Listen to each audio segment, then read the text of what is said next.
Coucou tout le monde, j'espère que vous allez bien. On se retrouve aujourd'hui pour une nouvelle vidéo Kiko. Oui, je sais déjà ou encore, je sais pas très bien ce qu'il faut dire.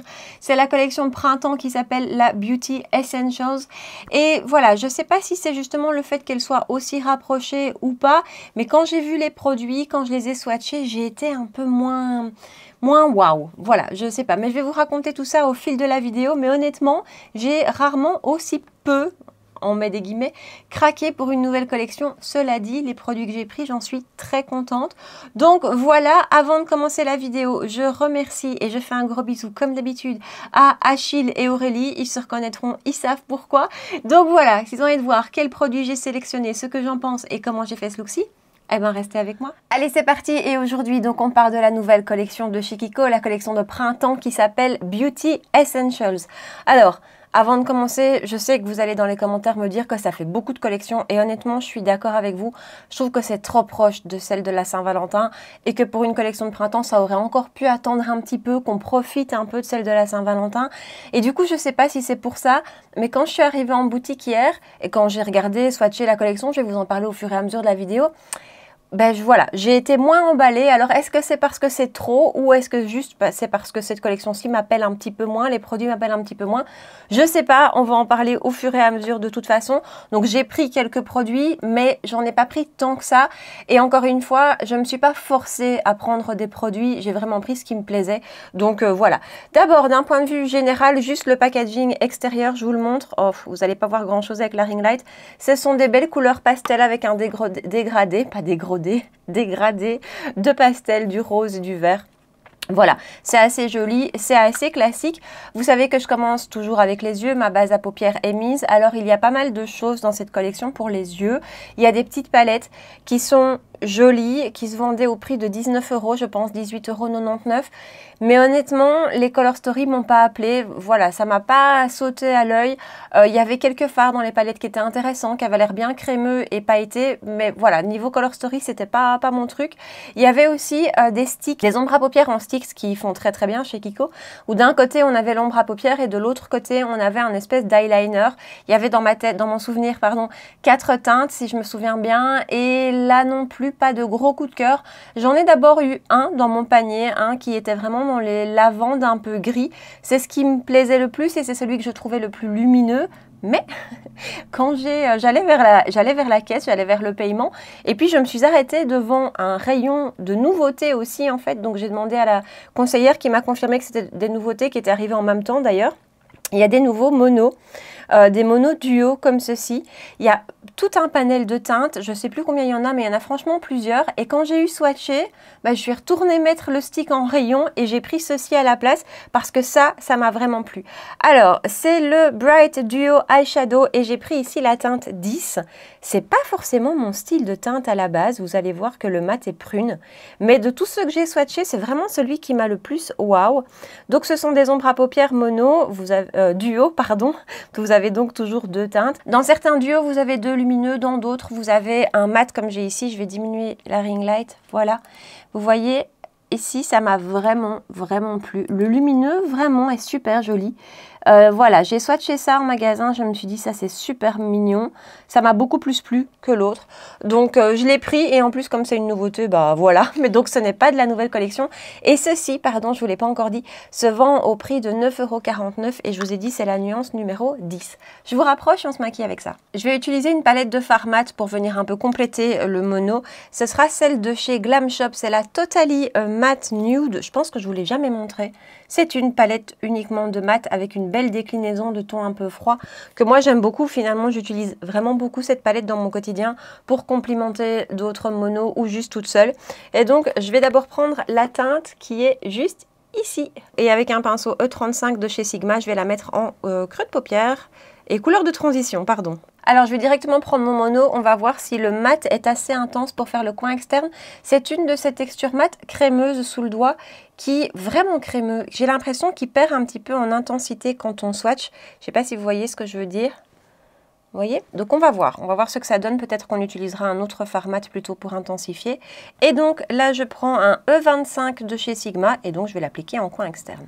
Voilà le rendu, vous voyez, je trouve que c'est moins intense sur la paupière que ce qu'on voit dans le pan. Donc voilà, je m'en doutais, c'est vraiment ce genre de texture. Chez Natasha Denona, on a ça aussi avec ces textures qui sont mates, presque crémeuses comme ça. Je trouve qu'elles rendent moins intense une fois appliquées que ce qu'on peut voir dans le pan. Après, c'est très joli, c'est fondu, ça c'est bien distribué. Je vais de toute façon venir retravailler ça par la suite. Je l'ai du coup un tout petit peu étendu dans le creux. Et je vais prendre le côté lumineux avec le doigt, hein, ça c'est ce que je préfère de toute façon.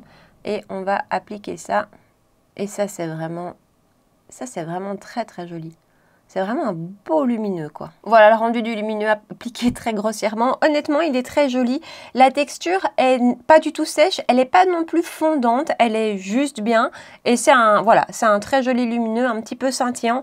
Je reprends le petit duo, je reprends mon pinceau et je vais retravailler la liaison avec le coin externe. Voilà, et parce que j'ai quand même vraiment envie d'un tout petit peu intensifier le coin externe, je vais prendre dans ma palette ce marron ici qui est très foncé avec un E42 Sigma toujours. C'est un pinceau très précis. Et là, en petite touche, je vais la porter en coin externe. Voilà, ras de cils sans vous et on continue avec le teint. Et voilà, j'ai utilisé en mucus supérieur le Tattoo Liner de chez Maybelline en teinte Bold Brown 910. Ras de cils supérieur Alkaline 24/7 de chez Urban Decay. Je pense qu'il ne se trouve plus celui-là. On va donc continuer avec le teint. Il n'y avait pas, si je ne me trompe pas, de base dans la collection. Donc je vais utiliser celle de la collection de la Saint-Valentin.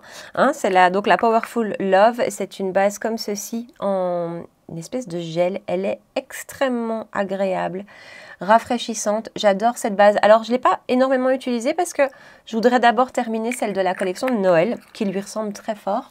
Mais je voulais vous reparler de celle-ci parce que celle de Noël ne se trouve plus en boutique. Et comme je vous dis, elle se ressemble très fort. Alors que celle-ci, je l'ai encore vue en magasin et je pense sur le site. C'est une base hydratante mais pas grasse et qui va avoir un joli effet sur les pores. Donc voilà, ça c'est vraiment celle de Noël et celle-ci, ce sont deux bases que j'adore. D'ailleurs, je vous en ai beaucoup parlé. Fond de teint, alors je vais l'appliquer. Ce n'est pas la nouvelle collection pendant que je vous parle. C'est le Unlimited Foundation, donc toujours de chez Kiko. On vous fait un full face Kiko quasi aujourd'hui, sauf pour le mascara. Et donc j'ai ici la teinte 2R, si je me souviens bien. Je mets une pompe dans ma coupelle et je vais l'appliquer. Alors, j'ai pas pris le fond de teint de la nouvelle collection pour plusieurs raisons. D'abord parce qu'il a un fini... Ils disent naturel, après moi je le trouvais quand même assez lumineux quand je l'ai eu swatché sur la peau. Il a, cela dit, un très joli rendu sur la peau. Alors je l'ai juste testé sur ma main, hein, ça ne donne pas voilà, c'est pas tout à fait la réalité non plus, mais quand même je trouve qu'il avait un beau rendu flouté sur la peau, mais quand même assez lumineux pour mon type de peau. Donc voilà, première raison c'est ça, c'est que c'était pas spécialement adapté à ma peau grasse. Ensuite, j'ai acheté beaucoup trop de fond de teint ces derniers temps. Je viens de commander le nouveau de chez Gucci. Enfin bref, voilà, les produits teints, j'ai toujours du mal à résister. Et celui-ci, je me suis dit, si je l'achète, il va rester dans mes tiroirs parce que c'est pas le genre de fini qui me convient particulièrement. Donc voilà, c'est pas parce que je trouvais le produit moche, c'est juste parce que je pense qu'il n'est pas adapté à ma peau et qu'il faut que je me calme en termes d'achat fond de teint. Mais je vous dis, il avait l'air très joli. Je pense que si vous avez la peau...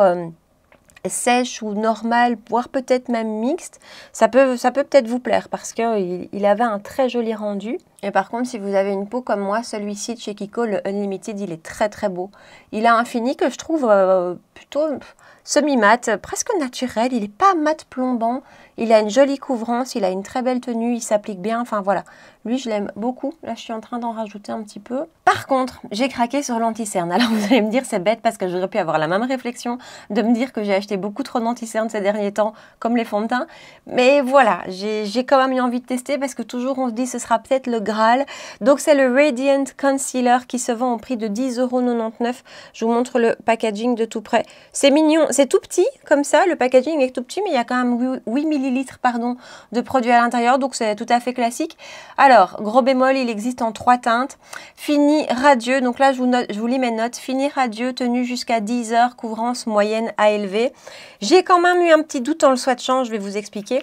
Donc d'abord, d'un point de vue packaging, on a un petit embout métallique comme ça, qui est censé dégonfler le contour de l'œil. Voilà. Je vous fais un swatch. Alors, j'ai pris la teinte 1. J'avais d'abord pris la teinte 2, puis la conseillère m'a dit non, je vous conseille vraiment la teinte 1. J'espère que ça va aller. J'espère que ça va aller. Ça m'a l'air bien clair. Alors, ils disent dans la description qu'il est fin, je le trouve quand même un petit peu épais. Alors, on va voir comment ça se comporte, on va voir ce que ça donne. Comme ça, je vous dis, je suis hésitante. Ce que je vais faire, parce que j'aimerais bien voir aussi comment il fonctionne avec un correcteur, je vais mettre le correcteur de Givenchy, on va mettre de ce côté-ci, parce que, oh là là, c'est la catastrophe. Alors, je dors assez mal ces derniers jours, j'ai un mal de dos, on dirait pas, mais je vous assure, j'ai un mal de dos.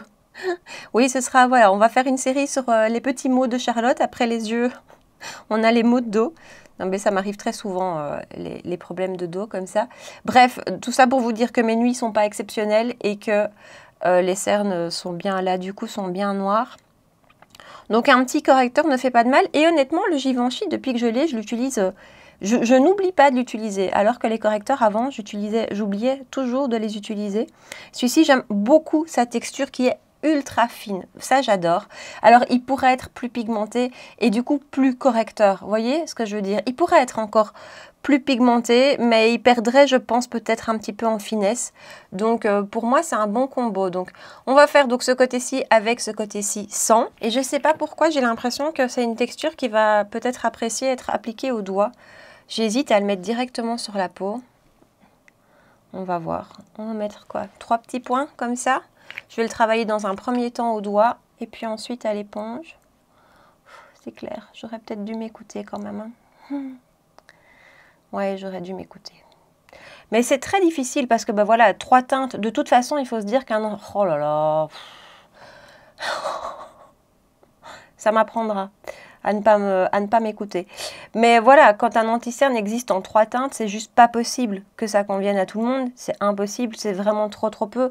Et ça, on se l'est déjà souvent dit avec Kiko, c'est qu'un d'un point de vue des teintes, ils sont pas bons, je trouve. Parfois, ils font des efforts, les fonds de teint, il me semble que ça va un peu mieux. Mais là, anti-cerne, 3 teintes, sérieusement, c'est beaucoup trop clair. Alors celui-ci, il est blanc. Bon, peut-être qu'avec le correcteur, ça va aller un peu mieux, qu'il va un peu le foncer. La teinte numéro 2 était, cela dit, fort jaune. Donc c'est vrai que quand la vendeuse m'a dit ça, je me suis dit, c'est vrai que le 2, il est fort jaune. Le 3, je ne l'ai même pas swatché. Mais bon, on va essayer de faire fonctionner. Alors, je regarde quand même. Hein. C'est assez bien fondu, honnêtement. Ouais, c'est franchement assez bien fondu. J'aime toujours bien venir terminer à l'éponge. Mais vous voyez, si clair, finalement, ça accentue les cernes, quoi. Il va peut-être un petit peu oxyder. Par contre, il est très bien fondu. Couvrance, ils disent moyenne à haute. Haute, non. Moyenne, ouais. Non, franchement, il a un beau rendu. On va voir si avec le correcteur en dessous, j'en ai mis un peu trop en plus. Ça va un petit peu le foncer. C'est ce que j'ai... Je viens juste retirer, un petit peu retirer l'excédent. C'est ce que j'ai remarqué ces derniers temps avec certains anti-cernes. Quand je mets le correcteur en dessous, bah forcément, je fonce un petit peu, donc c'est pas plus mal. En fait, ouais, quand on l'applique, il est très blanc. Après, quand on le travaille, il me semble que... il oxyde un peu, mais ça reste trop clair. Note pour plus tard, toujours suivre son instinct. Je trouve que la texture est pas très fine, hein, comme je vous dis, c'est un petit peu crémeux, mais par contre, ça se diffuse hyper bien. Et c'est un peu étonnant, j'ai l'impression que c'est un anti-cerne qui va pas forcément avoir besoin d'être poudré. Bon, avec correcteur, sans correcteur. Je préfère clairement un correcteur. Hein. Je trouve que déjà d'un point de vue teinte, je sais pas ce que vous en pensez, mais moi quand je me regarde là ou quand je me regarde là, je trouve que d'un point de vue teinte, déjà c'est un petit peu mieux. Un petit peu mieux, moins pire comme on dit ici, de ce côté-ci que de ce côté-ci, et je trouve que le rendu est plus joli. Voilà, donc honnêtement par contre, au-delà de ce problème de teinte, je vais arrêter avec ça, je trouve qu'il est très beau, très fondu, il ne marque pas pour l'instant. On va voir, je vais le laisser évoluer sur la vidéo, on verra en fin de vidéo si je dois le poudrer ou pas, voilà. Mais très fondu, couvrant ce que je trouve joli, plutôt moyenne. Et il a effectivement un fini radiant, un fini lumineux, bonne santé. Et j'ai l'impression que c'est le genre de texture qui va accrocher. C'est pour ça que je vous dis, je suis pas certaine de devoir le poudrer. Donc on va attendre un petit peu. Du coup, ce que je vais faire, parce que j'ai quand même envie de terminer mon make-up des yeux, je vais prendre un petit pinceau, c'est un A27 Ariel Morphe, ma poudre Huda Chérie. J'ai vraiment mis de la poudre sur la pointe du pinceau et je vais venir juste poudrer vraiment le ras de cils. Donc je vais vraiment rester sur le ras de cils comme ça.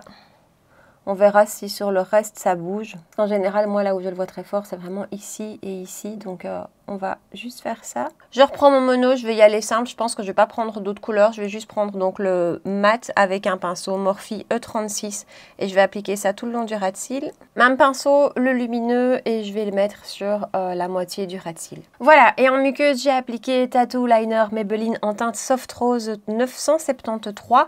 Je mettrai du mascara et je poudrerai hors caméra sans vous. Mais donc avant, je voulais utiliser ceci. Alors, c'est le Glowy Face and Body Highlighter qui se présente comme ceci. C'est un highlighter en stick, 12,99 €. Il existe en 3 teintes. Il est infusé à l'huile de jojoba et de karité. Et il a un parfum de pêche. Je suis pas sûre que ça sente la pêche. Bon, voilà, vous savez que je suis nulle avec les odeurs. Alors, vous savez qu'à la base, moi, les highlighters, c'est pas trop mon truc. Je les swatchais en boutique, je les trouvais magnifiques. Et puis, en le swatchant quand j'étais à la maison, ici, dans cette pièce-ci, je les trouvais un petit peu moins waouh. Je sais pas. il est là. Je sais pas si vous allez le voir. J'ai pris la teinte 01 Light Me Up. Voilà, on va voir. Alors, je sais pas. Bon, écoutez, on va l'appliquer comme ça. Hein. On va y aller franco. On est là pour faire des tests. Alors, vraiment en magasin, je l'ai trouvé super beau. Et puis quand je l'ai swatché ici, écoutez, il marque le fond de teint. Je ne sais pas si vous voyez ce que je veux dire. Il marque mes pores en fait. Donc, c'est comme s'il avait mis l'emphase ici, sur mes pores. Plus que mis l'emphase, comme s'il était rentré dans mes pores. Donc, voilà. Après, il a un joli rendu naturel. Mais ouais, encore une fois, je vais essayer de le prendre comme ça, direct au doigt. Mais encore une fois, je le trouvais plus waouh hier en magasin. Alors, est-ce que c'est les lumières? Enfin, j'ai beaucoup de lumière ici aussi, mais je crois que c'est mieux de l'appliquer comme ça. Vous allez me dire, c'est logique. Oui, mais on teste. Ouais, ok, c'est beaucoup mieux appliqué comme ça. Ici, ça ne marque pas. Non, il est joli. Il a un rendu naturel. Alors, pas photo, hein. Clairement, on l'applique plutôt au doigt. Je vais en rester là pour l'highlighter parce que je vais poudrer. Je vais essayer de pas trop poudrer à cet endroit-là. Et on essaiera de le remettre par-dessus un teint poudré. Comme ça, on fera vraiment les tests à fond. Je poudre, je mets du mascara et on continue ensemble. Voilà, alors, en mascara, la base de chez Maybelline, le Sky High Primer. Honnêtement, quand je vous ai présenté ce produit dans la vidéo petit prix, quand dans la vidéo je vous dis, moi je vois pas de différence, je vous assure, je vois pas de différence quand moi je me regarde dans le miroir. Mais en montant la vidéo, je me suis dit waouh. Donc bref, je l'ai utilisé aujourd'hui, le télescopique de Lift de chez L'Oréal, ça c'est pour le mascara. J'ai poudré, alors j'ai poudré ma zone T à la houppette comme je fais d'habitude. Par contre sur le reste du teint, je l'ai fait au pinceau avec un gros pinceau, mais je suis allée partout, y compris sur l'highlighter, et je dois dire que voilà, autant je vous ai dit ma première impression, j'ai pas adoré parce que ici ça a marqué mes pores, mais je trouve le rendu effet mouillé comme ça super joli. On va voir si après on peut le remettre par-dessus un teint poudré, mais j'aime beaucoup son petit effet comme ceci. Alors, vous l'avez vu, le produit pour lequel j'étais vraiment la plus impatiente, c'est le bronzer. Vous savez que j'adore les bronzers, que je viens vous de faire une vidéo là-dessus d'ailleurs, et que les bronzers de chez Kiko en général, j'aime beaucoup. Alors, c'est le Silky Matte Bronzer, 16,99 € pour 9 grammes de produit. Je fais durer le suspense, 2 teintes. J'ai pris la teinte la plus foncée, la teinte Cocoa, pas de teinte Sienna cette année. Il est très foncé, mais je vous assure qu'au swatch, j'ai trouvé que ça allait.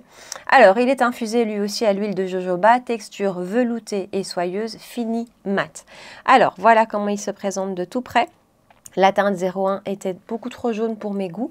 Et j'ai trouvé celle-ci assez froide. Alors, pas poudreux, en tout cas quand on le swatch comme ça. Voilà le swatch et il a vraiment une texture un peu fondante. Ça, c'est le produit qui m'appelle le plus. Alors, je vais vraiment y aller doucement parce qu'il est quand même foncé, on va se l'avouer. Mais voilà la teinte, un peu froide, ça me tente vachement bien. D'un point de vue texture, je vous le rapprocherai de deux précédents bronzers de chez Kiko. Mood Boost, celui-ci, je l'avais en teinte 02 Neutral Sienna. La teinte n'a rien à voir. Je vous le swatch à côté, comme ça vous avez une idée. Voilà, vous voyez, Neutral Sienna est là, rien à voir. Le Mood Boost est peut-être légèrement plus poudreux, mais légèrement. Et alors, sous l'autre qui se rapproche assez, c'est celui-ci. C'était Blossoming Beauty. Est-ce que c'est pas le printemps de l'année passée aussi? Teinte 02 Bright Sienna, qui elle aussi était un peu plus intense. Et là c'est vraiment le même genre de texture. Et on était sur quelque chose de un peu plus chaud aussi. Celui-ci, c'est Blossoming Beauty. Ici, on a, j'ai déjà oublié, Mood Boost, pardon. Rien à voir en niveau teinte, mais texture proche. Et ça, c'est le nouveau.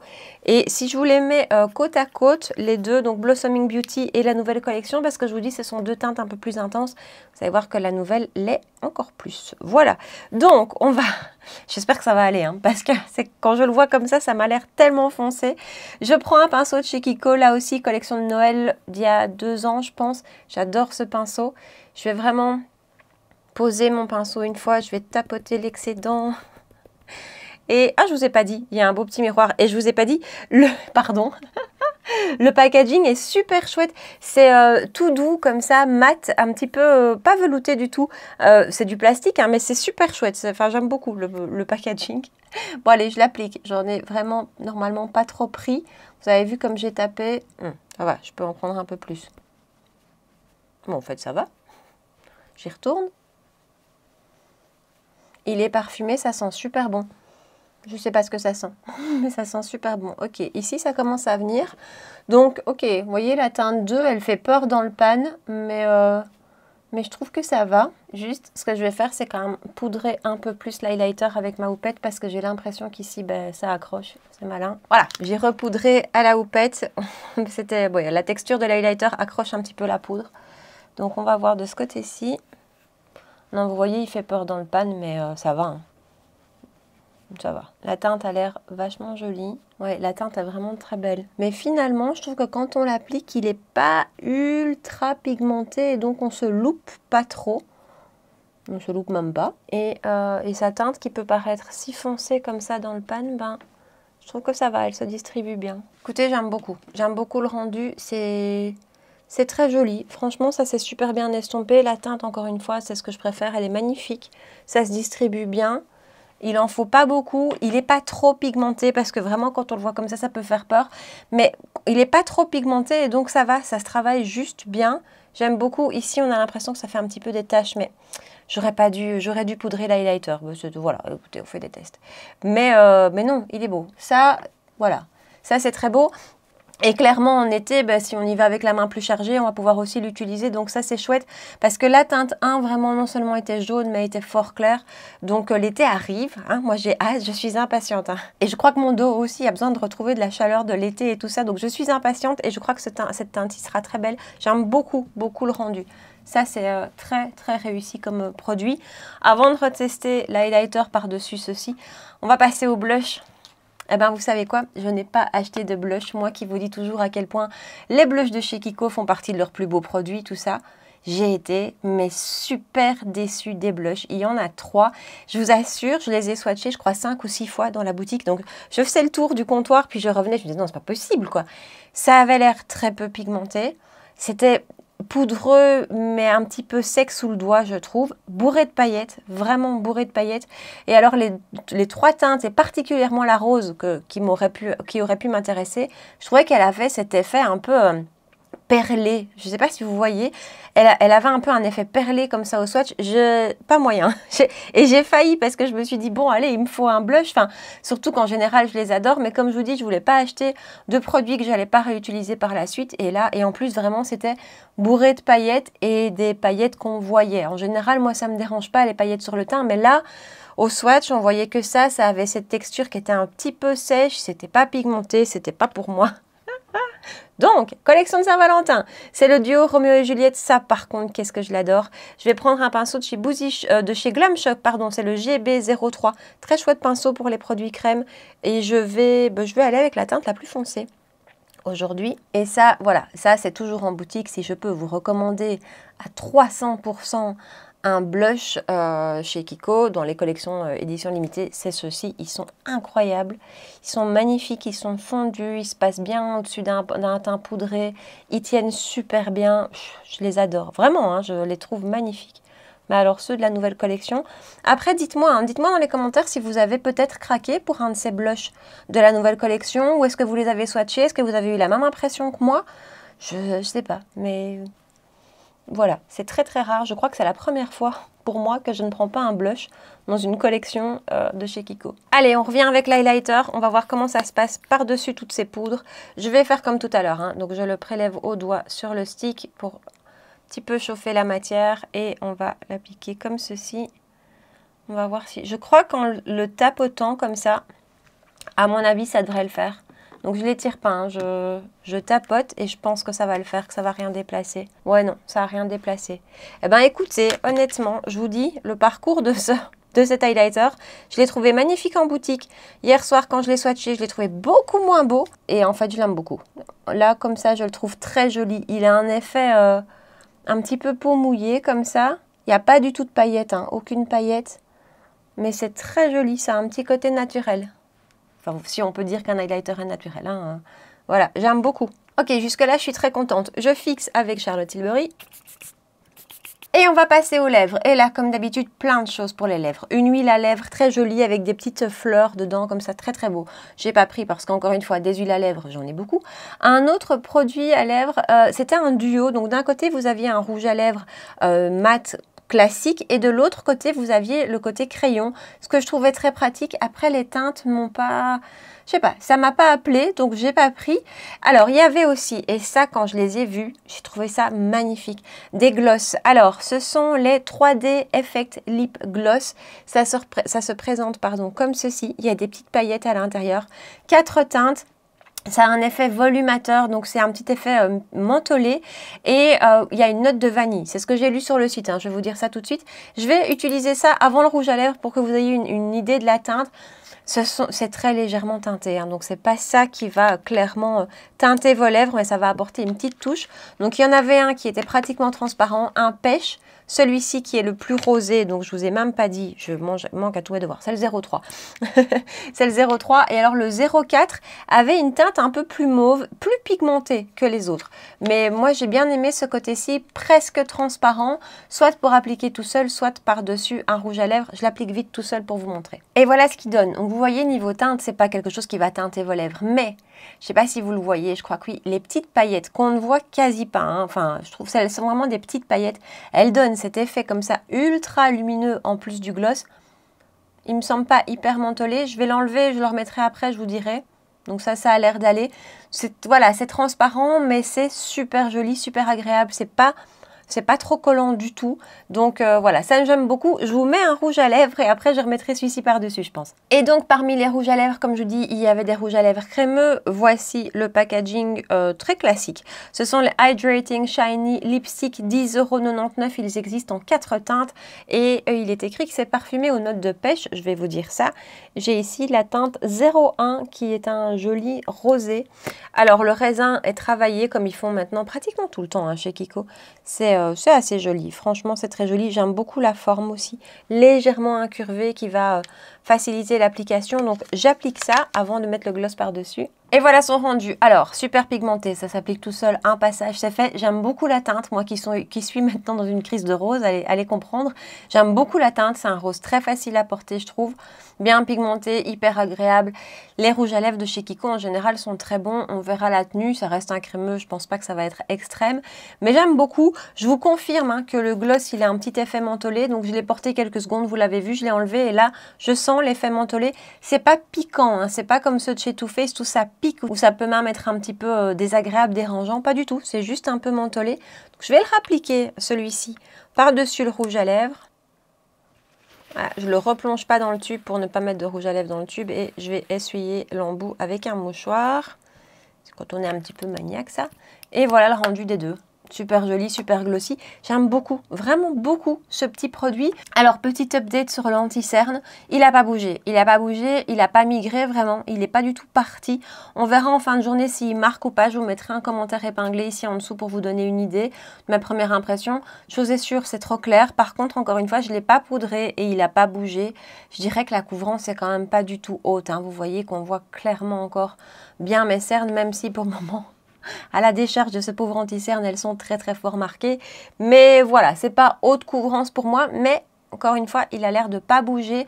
Je continue les tests. Je vais essayer de le mettre peut-être avec un peu plus de correcteur parce qu'il est trop blanc pour moi. Comme d'hab, récap sur les nouveautés dont je vous ai parlé aujourd'hui. Finalement, j'ai pas acheté tant de choses que ça dans cette collection, mais voilà, je vous ai dit pourquoi. Cela dit, je suis contente de mes achats et ça c'est le plus important. D'abord, c'est pas la nouvelle collection, ce petit mono, je le trouve très sympa.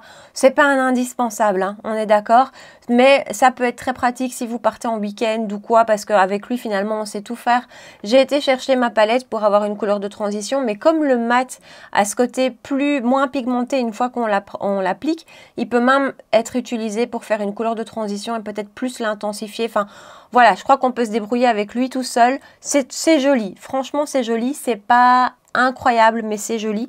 Parlons de la nouvelle collection. Alors, l'anti-cerne, ben, je vous l'ai dit, les teintes, ça c'est un gros bémol. La couvrance pour moi n'est pas haute, elle est plutôt moyenne. Par contre, je trouve qu'il est très bien fondu et jusque là, il a une bonne tenue, il a un beau rendu sur le contour de l'œil. Donc voilà, il y a du bon, il y a du moins bon, surtout d'un point de vue teinte, je sais, je me répète. On va voir comment ça évolue sur la journée, est-ce que ça va marquer, est-ce que ça va filer. Mais en général, sur moi, ça file très vite. Donc après autant de temps, ça aurait déjà dû filer. Donc on verra tout à l'heure. Par contre, les teintes, j'aurais dû m'écouter. Ça, je note. Hein. Toujours faire confiance à son instinct. L'highlighter, eh bien, écoutez, je retire mes premières impressions que vous avez vues parce que je le trouve magnifique. Je le trouve super joli. Il a un effet un petit peu mouillé comme ça que je trouve canon, clairement à appliquer, enfin pour moi en tout cas, à appliquer au doigt, venir un petit peu, je fais n'importe quoi, travailler la matière, ne pas faire comme j'ai fait au début avec le stick parce que ça c'est mort, mais vraiment appliquer un petit peu au doigt, c'est super joli, c'est vite fait, je le trouve très beau, non vraiment je le trouve magnifique. Le rouge à lèvres, c'est une valeur sûre, c'est pas un rouge à lèvres qui va révolutionner le monde du rouge à lèvres, mais c'est un très joli rouge à lèvres crémeux, bien pigmenté en un passage. On verra la tenue aussi de ce côté-là. Bon, alors là, comme je viens de mettre un gloss, ça va un peu altérer la tenue, mais en général, les rouges à lèvres crémeux de chez Kiko tiennent pas mal.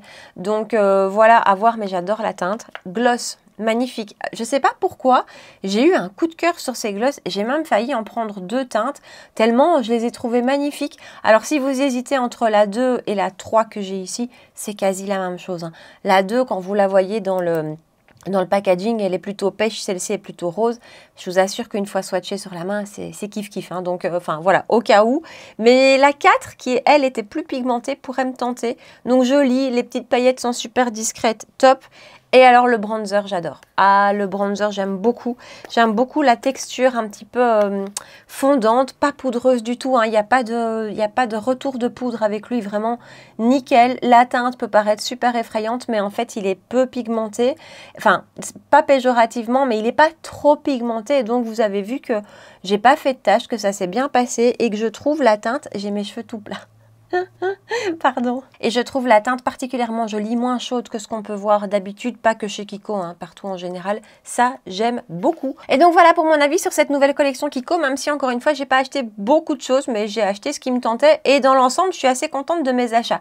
Partagez-moi ici en bas dans les commentaires, dites-moi si vous avez craqué, je sais, ça fait beaucoup de collections en peu de temps. Les blushs, si vous les avez swatchés ou achetés, dites-moi ce que vous en pensez ici en bas, je suis super curieuse. Et puis comme d'habitude, si vous avez aimé la vidéo, si vous avez passé un bon moment avec moi, n'hésitez pas à la liker, à vous abonner si ce n'est pas encore fait. 2 rendez-vous make-up par semaine, les dimanches matin 9 h et les mercredis soirs 19 h. D'ailleurs, on se retrouve mercredi pour une vidéo nouveauté, encore avec pas mal de choses. Donc voilà, j'ai hâte de vous en parler aussi. En attendant, prenez bien soin de vous et je vous dis à très bientôt. Ciao!